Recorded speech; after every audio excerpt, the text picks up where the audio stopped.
Once again, we have our friend John Hart in studio with us. Now, our show is not typically a political one, but it seems these days we're all a little bit political. So John had some really great insight on some things he's been going through regarding getting canceled on Facebook and sort of some of the theory that seems to be driving our society. So this is I think a special episode. I didn't take anything out because it just seemed really valuable. And I thought there was a lot of really good information that John brought to the show. And so today's episode is a little longer than normal, and I loved every minute of it. So stay tuned. And one thing that I've gotten a sense of since we talked recently is that you felt convicted to change some things about your business.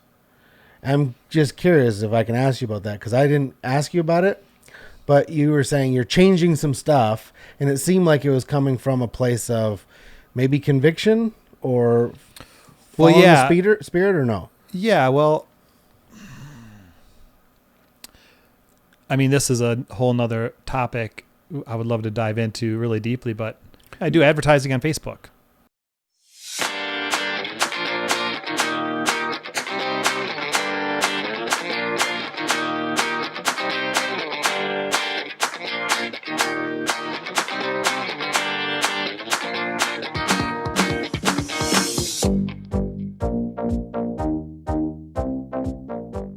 All right. Okay. So Facebook is a primary way people communicate now.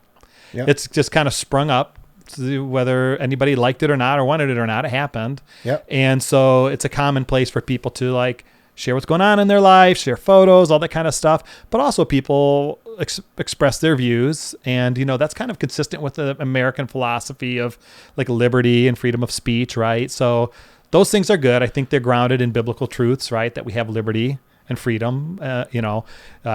There's freedom in Christ I mean, if there wasn't freedom in Christ, boy, would we be hosed. Yeah. But so one of the things you see is there's just kind of this growing culture of, there's some good speech and some bad speech. There's some hurtful and hateful things and some not. And the people who are in charge of determining that are people who don't share my worldview. So what I'm seeing now is like the beginnings of a slide towards upholding a worldview that is materialistic, not materialistic meaning like I want a bunch of stuff, but materialistic meaning we are meat to the bone. We don't have a spiritual nature, right? Mm-hmm. So that is preeminent, and that anything that's of a spiritual nature is like fact checked, stuff like that. And there's political realm to this too, but there's this other side to it, and it's just the beginning. Yep. But it was always a beginning. And I see it going, and I'm thinking, how much do I want to participate in funding this? Because by being a Facebook marketer, people pay me to effectively spend money in Facebook to get their results through that at an optimum level, right? Right. Have a great return on investment. The better I do that, the more they spend. Okay. So I have to like simultaneously serve my clients properly. They're spending money. I have a fiduciary responsibility to maximize their investment for them. Yep. Okay. And that's the only way the business survives. However, at the same time, by doing that, I'm ensuring the business model that Facebook has is rewarded. Yeah. And so I'm beginning to start having the doubt that I want to continue in that. Right. The other side of it is, Facebook on the marketing side, on the advertising side. Like if you ever do advertising on Facebook, there's a platform of Facebook where you are a consumer, and then there's like this back end platform where all the marketing and advertising is done. Okay. And you can see like you can target anybody for any kind of demographic, behavior, affinity, whatever. It's like endless, the supply of ways you can divide people up in their audience. Your access to that is predicated upon your personal behavior on Facebook.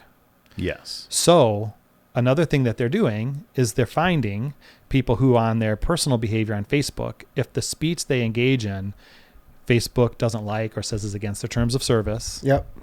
And that is the way that their terms of service are written. If you ever want to spend time, you understand legal.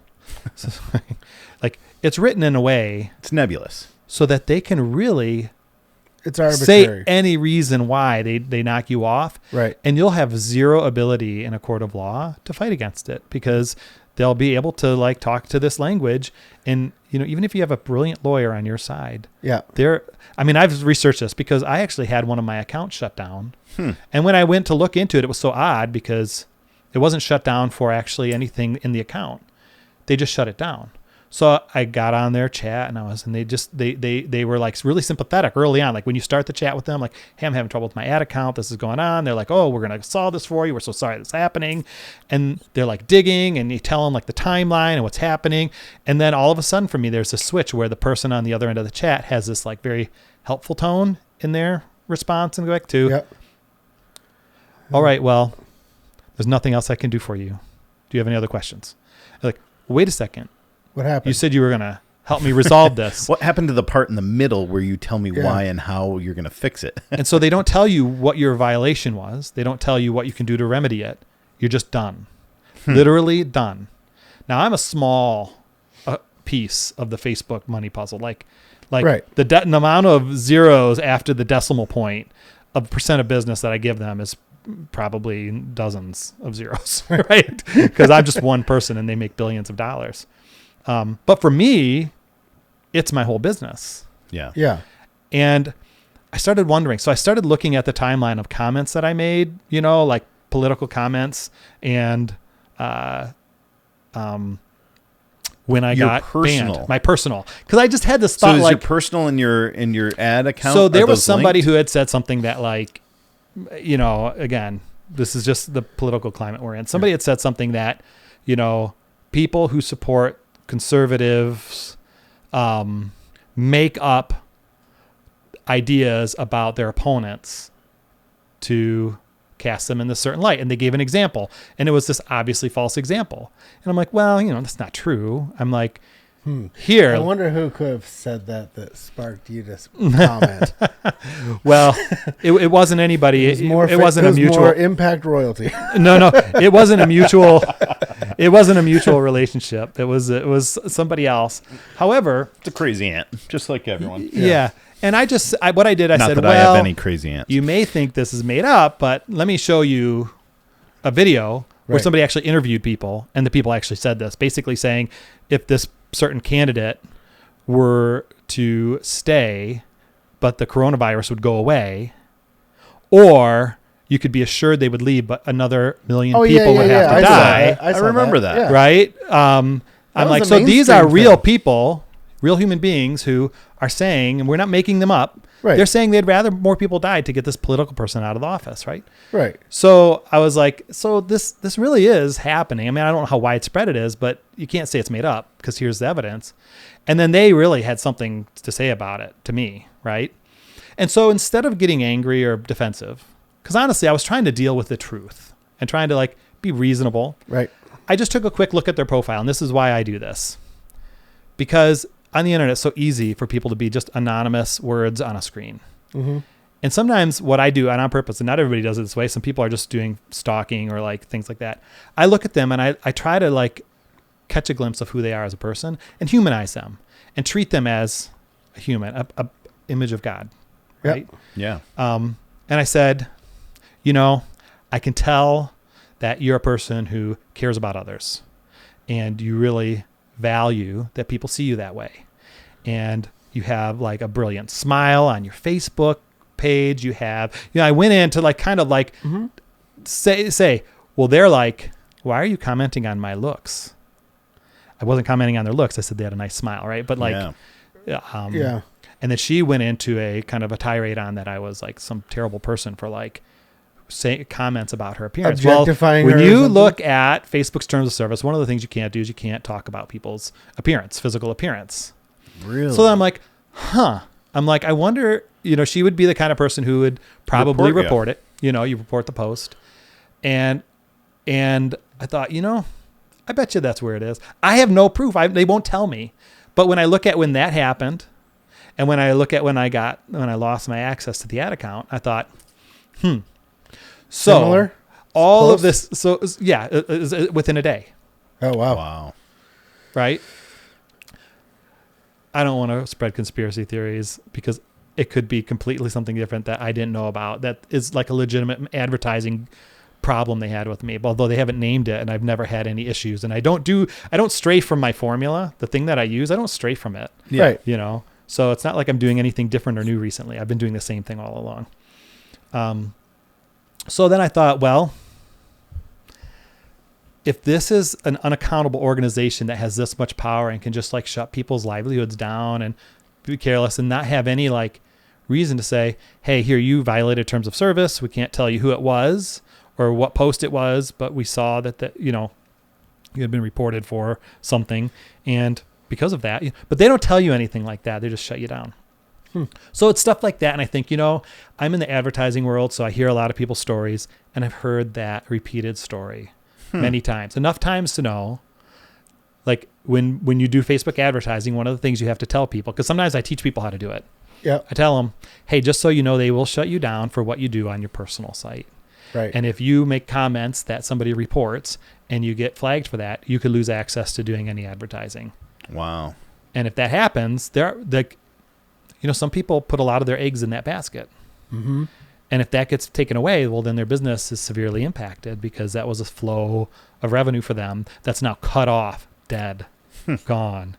And they, if it's 50% of their business, then they lost 50% of their revenue. And so then now, like, it's very stressful and difficult. And that's just because there's like and it is an American thing, this idea of like liberty and freedom of speech that we kind of hold dear. It's really kind of an assault on that. And it's like, I'm just one person and I maybe can't do a lot, but if I can shift my own personal stuff away, I will feel better about having done as much good as I can and the least harm that I can. Yeah. So to be able to do that, though, I have to provide income for my family. And so I've got to find a new revenue source. Yeah. And then with that new revenue source, I can then cut out the Facebook stuff and I can remove myself from it. So that's what I'm in the process of doing and why. Okay. And there is, a spiritual aspect to it because I want to be obedient to what the Holy Spirit shows to me and like trust God that he can provide and that it's not me grasping at money, but me, seeking doing something that is, so what platform would you advertise on if not Facebook for another revenue stream? For somebody that I would work with? Yeah. It's all at this point, it's pretty much spoiled.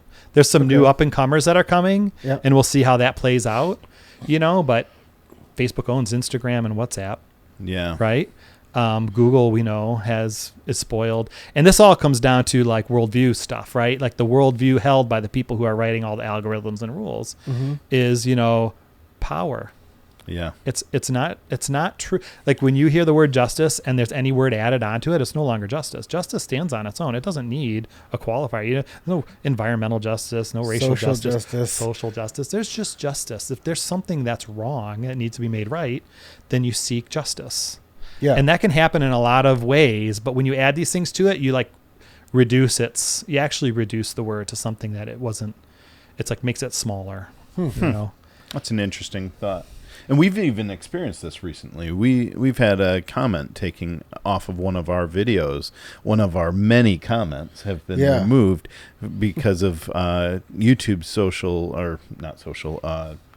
guidelines. Guidelines, the guidelines. So, and we've read the comment, and we don't see anything particular. Someone they just recommended a book. Yeah, and I was we have no idea. They watched our video and they said, "Hey, check out this book. I think you guys should dig deeper into, it wasn't a book that we would probably recommend. It sounded like kind of a contrary book to like what we are. It was like, Jesus was a big fake or something, or like ended in disaster. Or, I forgot the title, but anyway, it seemed like the kind of comment that was pertinent to the conversation. Like it's an everyday, like normal thing for a human to engage in. That's not controversial to disagree or to recommend. And YouTube isn't sitting there going, no, that's not a very good Christian book, so we're going to delete it. No. So we couldn't figure out. Somebody could have reported it. Well, he might have had another comment on another video, and then they just canceled that. So all of his comments went down. Yeah, somebody could lose their standing. I have no idea. You can get put down the memory hole. Yeah. If you guys know what 1984, the reference to that. I've never read or seen 1984. It's It's America.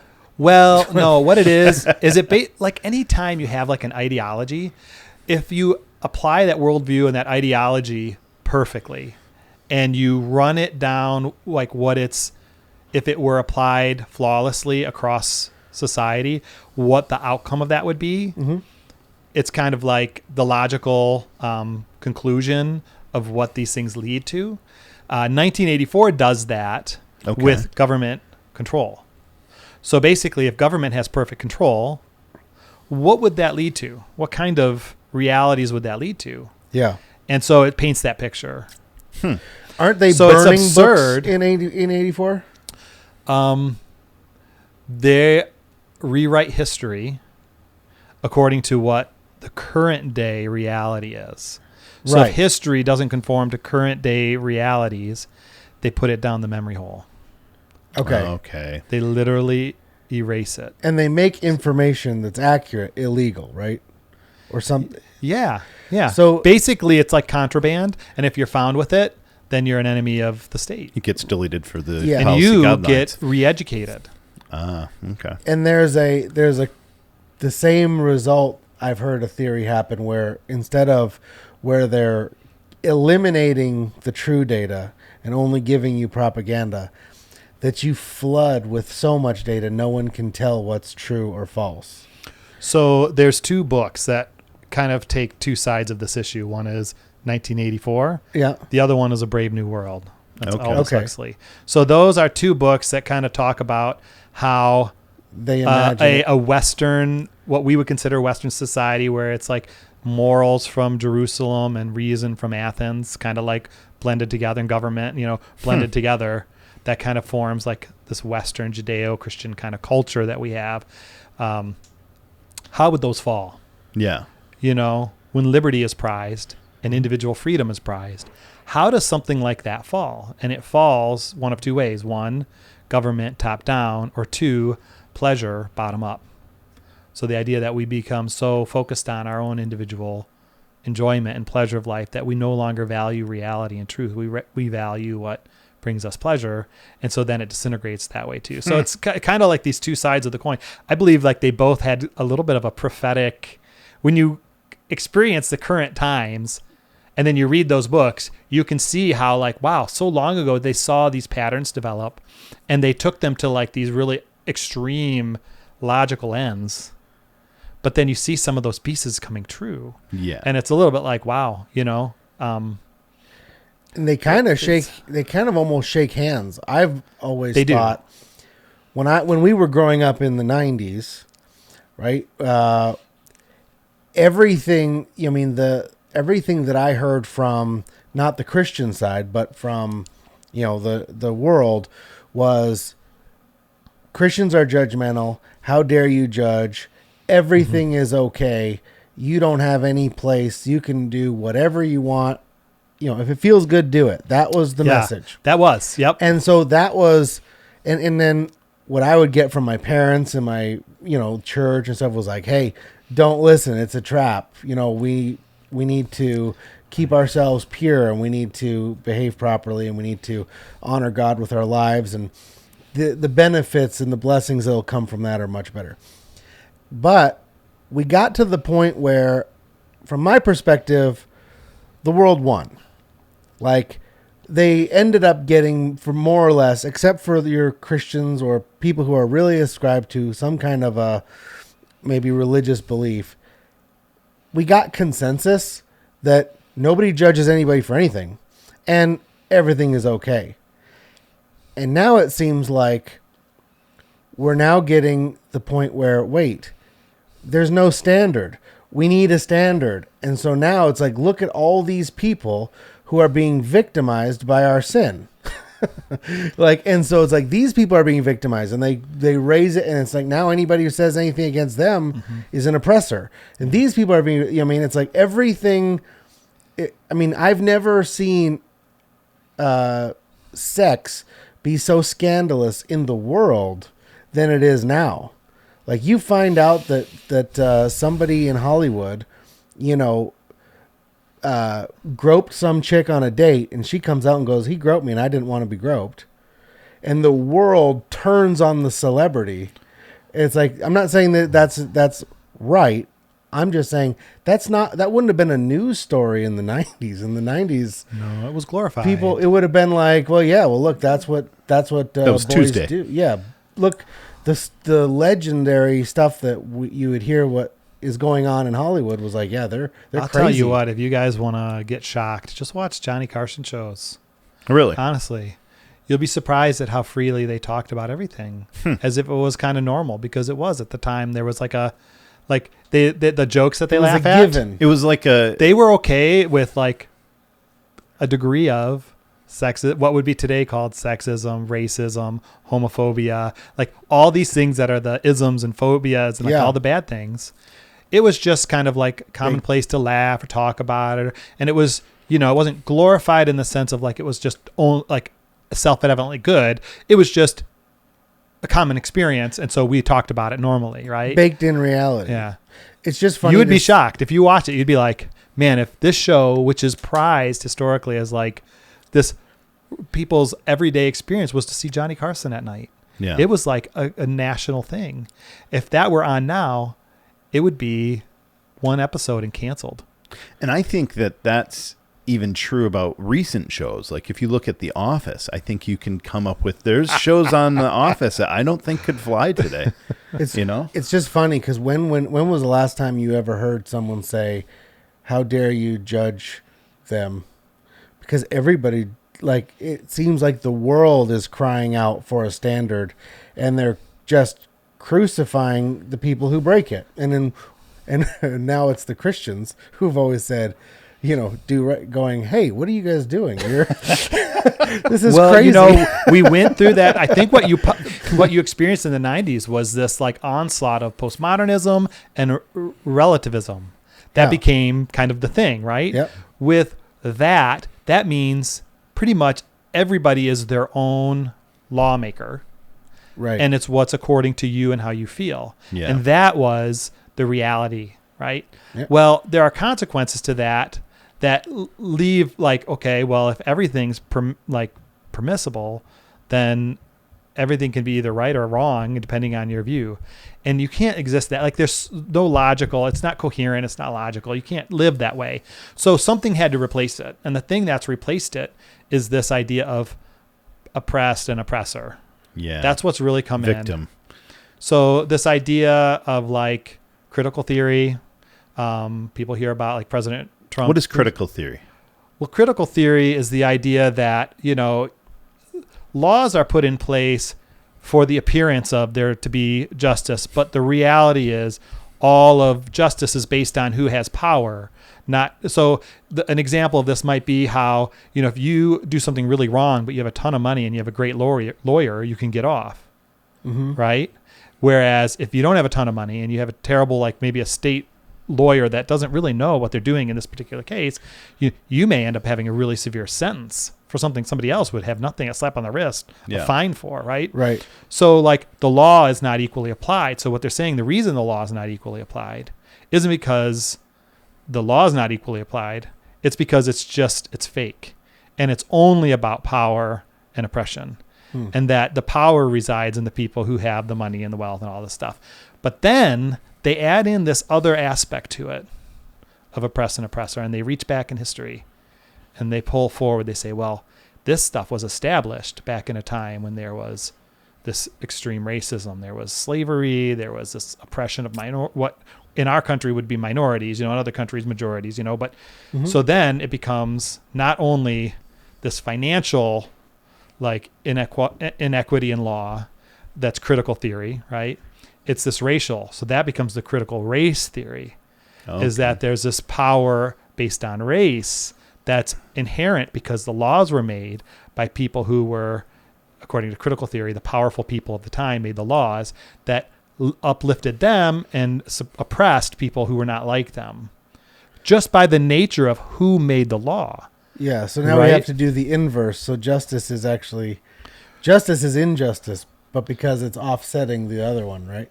Is that what you're suggesting? Yeah, well, that's not what I'm suggesting. That's what critical race theory suggests. So when you hear like stuff like anti-racism, right, it's not enough to say I'm not racist. You have to be anti-racist. You have to be actively not racist, which means you have to like push against what they would say are racist structures, which would be anything that is founded in like Western thought. So our whole legal system, that's why you hear stuff like defund the police.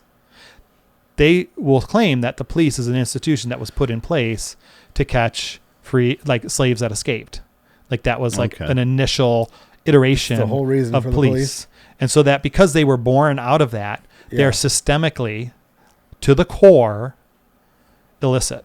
They're wrong. They're bad. And it's an oppressive structure. So you have to defund them and you have to come up with a new way to do this. And until you do that, they will maintain this like, so this is now, so in the 90s as a Christian, you experienced relativism and postmodernism, right? Everybody makes their own law and it's all okay. It's just a matter of how you feel about it, right?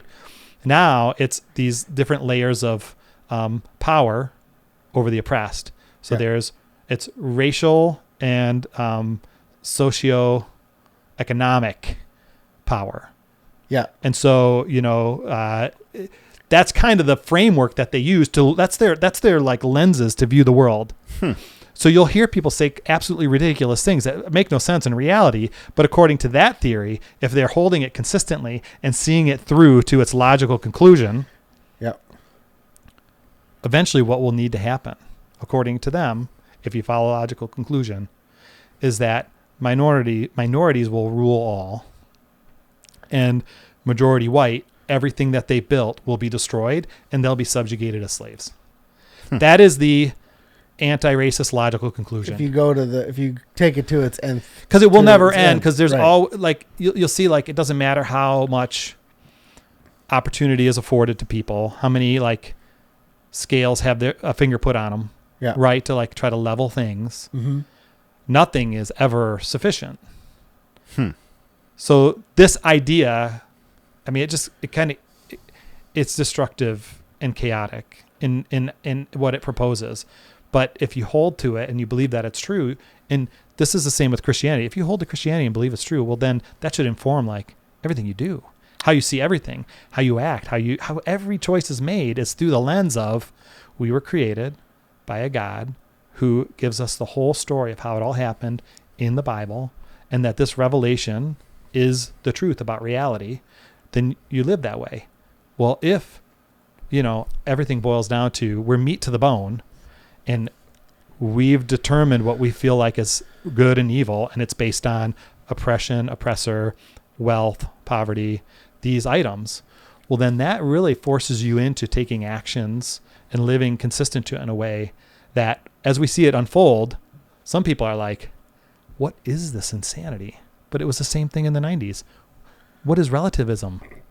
How can you even say you're right? If you say you're right, then you're saying relativism isn't true. There's something that is truly right. Yeah. It's like a self-defeating thing. You can't hold to relativism being true because it eats itself. It dies on its own claims, right? Well, and because it seems like that what we're seeing is the consequences of that falling apart. Relativism had its day. Yep. And like in the example that I gave, I didn't even necessarily mean like a guy in a moment, but it's something that you find out from the 90s that was everything. But now it's coming out. Someone says, oh yeah, that happened and it was really bad. And the world goes, 20 years ago, doesn't matter. It's as fresh as today as far as they're concerned. Yeah. It seems like the world is desperate for a standard. Well, we all flinch in face of the law. That's what Romans 7 says, right? Like, when we see the law, we are convinced that we are wretched. And so the law served the purpose of like making known the holiness of God and the wretchedness of man. Yeah. So what's the resolve to that? Well, the Bible says Jesus Christ doing what people couldn't do for themselves and fulfilling the law, paying the debt that is due in the only way that it could fully be paid, no other way to pay it. So then now there's this like mess that we find ourselves in that won't be resolved until the age to come when Jesus ends time this time. And then, how everything just flips, there's this current age and the age to come. We're in the current age.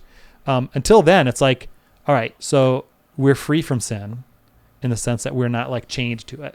We can still go back to it. A dog can go back to its vomit, right? But we're free to leave it, and we have the power through the Holy Spirit to do it.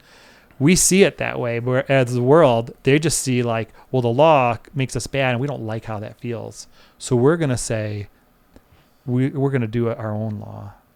And that's really the original sin, right? You go back to Adam and Eve, and they wanted to say what was right and wrong. That was what the devil tempted them by, and that's what they went for, was the ability to call what was good and evil in their eyes. Yeah. And that Satan's used that throughout history in every era. We live in the era where it's postmodernism, relativism, critical theory, all these kind of ideas. This is just Satan repackaging. He knows our sins, and he has control over the world.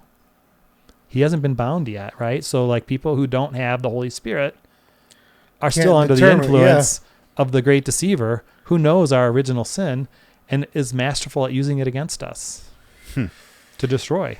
Yeah, and the answer ultimately is to all of this is that we really have the answer in the Bible. We have the answer in Christ. We know that as far as racism goes, we are called to love one another, right?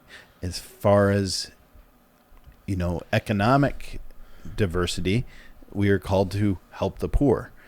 The Bible answers a lot of these questions. And if people actually looked into it, they would recognize, oh, okay, these are good things. But that's not what their heart is saying. Yeah, it's hard because, we do experience the hurt that comes even through like people who are Christian that fall. We hurt others around us. Mm-hmm.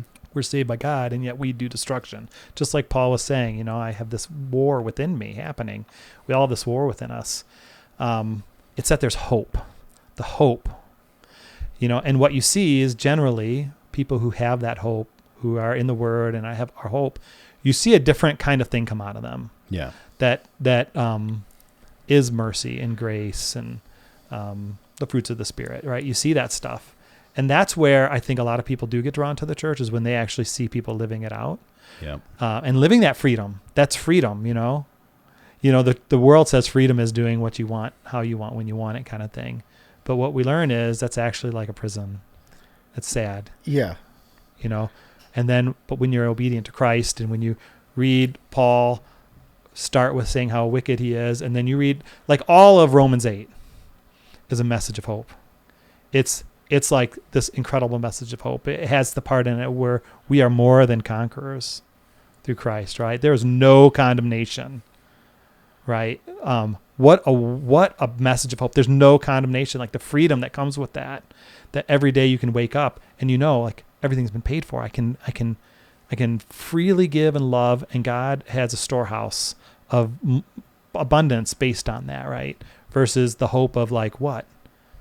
That enough people will become anti-racist that you'll be able to like flip the powers.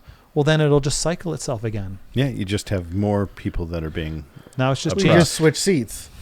Everybody's switching seats. I mean, that's the hope. If the hope is that one day justice will be served, and the way that it's served is through not racial reconciliation, but oppression, switching from what is people believe being oppressed to being essentially becoming the oppressors. Forgiveness. It's power. Vengeance. It's power. Yeah. It's power and vengeance. It really is. Well, the power is because it's your turn. You're going to make them pay. Well, would you like an opportunity to read some of Romans 8 for us? I brought my Bible. Nice. Right. Do it. What version do you have? We might get a more mature version this time. It's NIV. All right. It's just your run-of-the-mill NIV. It's a way more mature version. And this is John Hart, a friend of ours from growing up. It's sure good. It's sure cool to see you, man. I have my kids make me bookmarks because sometimes I'm like, I need stuff to fit in pages. So you'll see like, here's a piece of red construction paper. Here's a piece of paper with like, these are my bookmarks. That's great. How many kids do you have? 4 sons. 4 sons, all boys. Blessed by God. That's the best ratio. It really. We have. My family's 6 and 3. It was like we were 3 off from perfect. I'm just kidding. I love my sisters. Oh man. One day. But man, 4 boys. That's cool. You know, and I jump around. Like I was reading this the other day, and I was just highlighting verses in chapter 8 that, like, when I read it, it was just like drinking a cool water on a hot day, right? Like that kind of experience. So we have up there 5 through 8. The 5 but through 8. if you want to, well, really, verse 5. You know, those who live according to sinful natures have their mind set on what that nature desires. Okay, which we've talked about. Yep. You know, you do what you want to do when you want to do it, and that's the original sin, right? But those who live in accordance with the Spirit have their mind set on what the Spirit desires. Well, what does the Spirit desire? Love, joy, peace, patience, kindness, goodness, faithfulness, gentleness, self-control, right? Fruits of the Spirit. Like, the Spirit desires those things. If you have your mind set on those things, you know, you're no longer looking out for yourself. You're like wanting to emulate these virtues, right? And then you go down a little bit, and this is verse 12, and I underlined this because it's a word in there that kind of jumped out at me. It says, therefore, brothers, we have an obligation. And, you know, it's not like, hey, here's a suggestion, or here's an idea for you guys. It's, we have an obligation. An obligation is something you must do. You got to do it. You must do it. In light of this reality, you must do it, right? Yep. And he says, but it is not to the sinful nature to live according to it. The obligation is to not live according to our sinful nature. So we're obliged to not do that. Yes. Now, here, let me ask you what you think of this, because we explored that word a couple times, and I said, when you tell me that I have an obligation, I have, in the sense that we normally use that, a kind of a negative feel. Obligation is not a positive word, if that was the only context I had it in. So what we were trying to work through is, how is it that we can say, well, we have an obligation to live free from the power of sin? And it's almost like how do we put that in a way that is not negative? And what I thought of it as was, an obligation is something that, like, we have no choice. And if we have no choice, it's almost like a part of us, and it goes with our true heart's desire. And I use the example of, when I go to work, I don't want to have stinky breath, and for everybody to know that that's Stinky Face Dave. So in order to prevent that, I have an obligation to brush my teeth. If I don't brush my teeth, I will be Stinky Face Dave. It's possible at one point I was Stinky Face Dave. But I have that obligation, but that obligation goes right hand in hand with where I want to be. I want to not be offensive when I come over to somebody else's cubicle. And so the fact that I brush my teeth, in one sense, you could say, well, yeah, if you want the fresh breath, you're obligated to do that. But well, so you said something about obligation at the beginning that I think was an error, but then the example you gave was a perfect example of obligation. So it's not that we have to do it and we don't have a choice in it. The obligation is, in light of certain circumstances, it becomes clear that we should act in a certain way. So in light of the circumstances that people are offended by bad odors, right, and associate people with bad odors with people of low moral hygiene, right, and not wanting to be somebody who is considered to be Not somebody just- with bad not just hygiene, low hygiene, right? Low Being kind of a moral gross, hygiene. right? Yeah. Then we have an obligation to act a certain way, and what is that? You know, you brush your teeth and have a breath mint. You know? Yeah. But I would say, like, it's in light of something, and what is it in light of? You know, and you think of that parable where, you know, there's that man who has that great debt to the king, and the king calls the debt, and he brings him in, and he's like, pay this debt or I'm putting you and your whole family in prison. And the guy begs for mercy, begs like crazy. And you know, the king is moved. And what does the king do?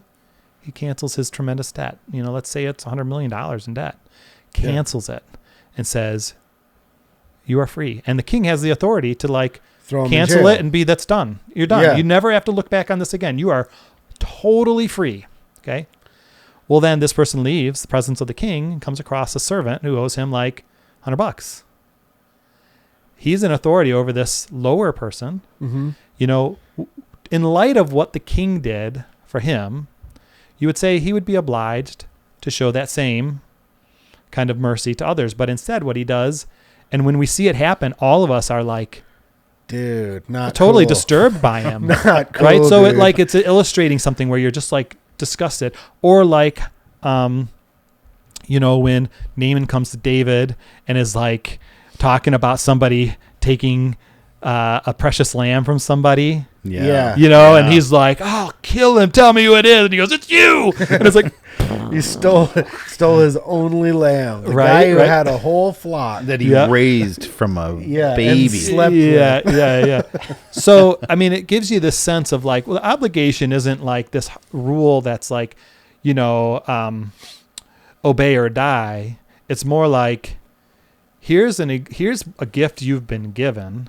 What do you do with that gift? You know, so if you're given freedom from sin, and you know the bondage to sin leads to death, then what is your obligation? In light of those circumstances, you To not should go back. live free, Yep. not live according to the sin. And, you know, in doing that, you know, you become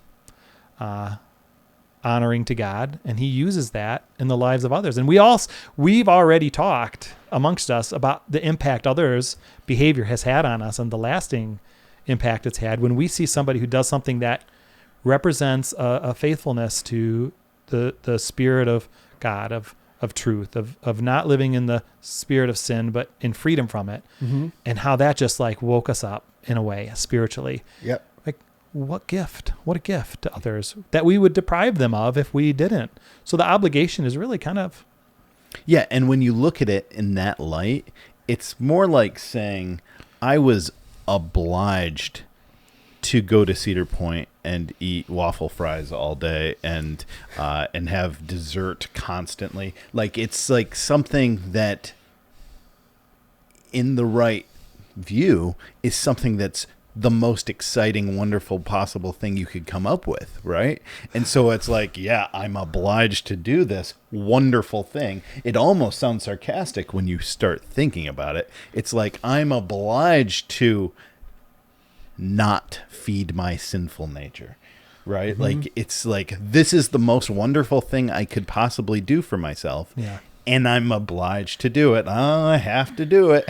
Yeah. So, And the version that we always use, which is literally called the easy to read version. actually, this is the New Living Oh, Translation. New Living Translation. Okay. Oh, yeah, the We NLT. did easy to read once. I think we have our Yeah. one verse is phrased the way we like it. But Yeah. anyway, We mold the Bible to our needs. Yeah. Yeah. we get You what find we a want. translation that says it the way you want to we say get it. what and we then you want go out with of it. Yeah. When we say run to win, that's way better than run so as to get the prize.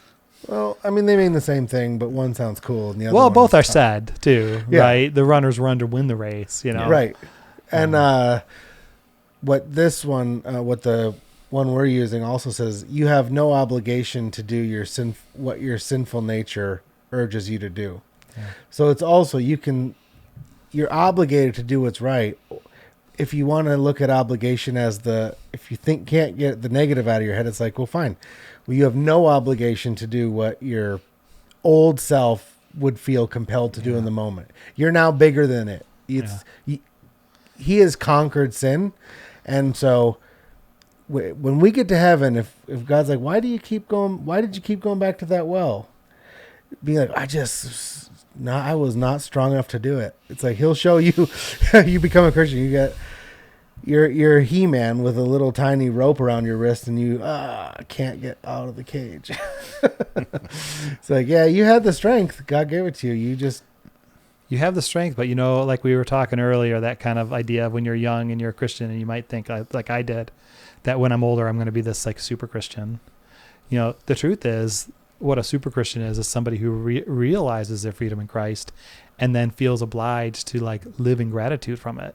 Yeah. You know, rather than, you know, he talks in Romans again, you know, should we sin all the more to make grace abound? By no means. By no means. Right? We don't do that, right? But there's a sense of freedom in that yours, as long as you're this human, sinful flesh that we're housed in right now, you're going to have sinful tendencies. You're going to do sin. What's the freedom? The freedom is you can at any time drop it and leave that behind. And it's just a period over time where I think you appreciate it more and more, that you don't have guilt and shame being held against you. That's Satan kind of using that stuff to make you feel like you're still a prisoner. But what God's message is that guilt and shame has been paid for. You can happily live in freedom. And that's what Christian maturity is, not being some super Christian that saves the world by preaching the gospel in a specific way that gets through the interwebs to everybody. And they're all like, whoa, I never heard it that way before. I'm giving my life to Christ. Right? There's this idea of what's super Christian. Super Christian is you and God walking together, and you seeing his love and desire for you to have good and just and never stopping being the free. faithfulness of staying in that relationship. Well, people who are faithful experience more reward. There are people who are not faithful or wishy-washy. I still feel their testimony is being used, one way or another. God uses it all. But when you see that people who are faithful get a greater reward, I remember the first time that this idea was given to me, it was Steve Adrianson. Okay. And he talked about that. It's legitimate to understand that there's rewards in Christianity for being faithful. You don't have to be ashamed that something will come your way because of your obedience. God designed it that way. And Otherwise, I remember thinking, wouldn't tell you. I'm oh, you mean we're not just supposed to do it out of our abundance of goodwill, and no matter what, But there's actually something we're striving for. There's a woman that Steve Adrianson would talk about, and I mean, it would be amazing to hear how many people have heard this story. But there was a woman that Steve worked with, either with a previous ministry or knew her in college, but she pictured that every time she did a loving act for someone, she would receive a rose. She imagined in her head that she received a rose for doing that act. And then before she would go to bed, she would imagine the bouquet of flowers that she would receive for all the things that she did during that day. And that was her goal. She was doing this for God to receive these flowers.